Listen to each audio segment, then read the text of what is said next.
Vindictus is an action online game. It's based off of Celtic mythology, and it's really about slashing. So the DevCat Studios first created this game called Mabinogi, which was an MMORPG that was very groundbreaking at the time, that was very future-looking, doing things that other MMOs weren't doing. So the same team saw the genre again and said, what can we do? What are people wanting from a game? And what that is action. So the way that they're doing that is they've taken the source engine and they've created incredibly smooth kind of animations and sequences, and what they're promising and what they're delivering is this kind of action game where, you know, if you're striking with a sword and you've got a shield, you're taking those hits and you're feeling them, and we haven't really seen things like that in an online game. So they've really, I think, delivered on their promise of creating this type of fun game. So there's I guess a misconception about free-to-play, first of all, being low quality, and that if you don't buy anything that you're really not going to be able to enjoy the game, and that's completely false. We have a completely different design philosophy on that. Most players that play free-to-play games really don't buy anything, and we're completely okay with that. A lot of games will do like 5%, 10% of the people actually paying, and the other, 90% or 90-something% don't necessarily feel that they're like missing out on it. We have the philosophy internally that gamers are content for other gamers, so if you're not buying anything, it doesn't necessarily mean that you're not important to us.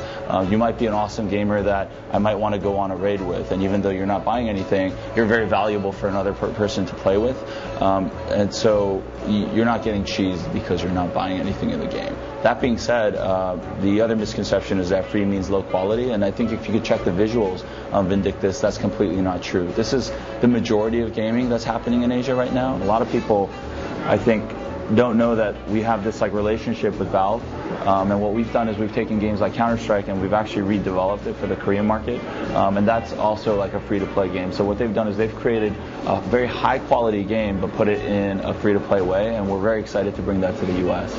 I consider myself a pretty hardcore gamer. The games that I play are first-person shooters, largely Valve's first-person shooters like Team Fortress 2 and Left 4 Dead, and I think it offers great design.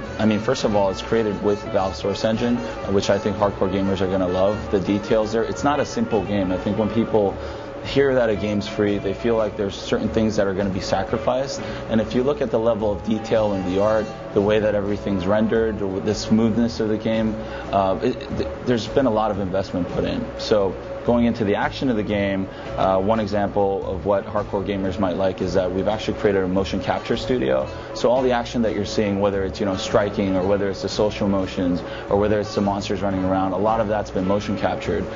So I think these are things that core gamers really care about, and all of this stuff has been baked in.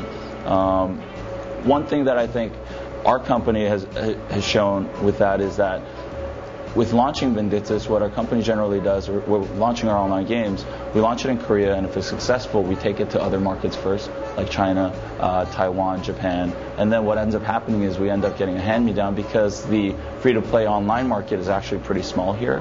But in Vindictus's case, I think the development team was actually really confident in thinking that that game is actually going to break this market. So when the Asian developers look at the US, we actually kind of look at it as a kind of holy grail that we want to break, but I don't think we've actually ever come out with something that was massively palatable for people to jump into, and I think this game's going to do it. It's got the right look, as well as it's the right genre. Like action, I think, is really going to pull people in.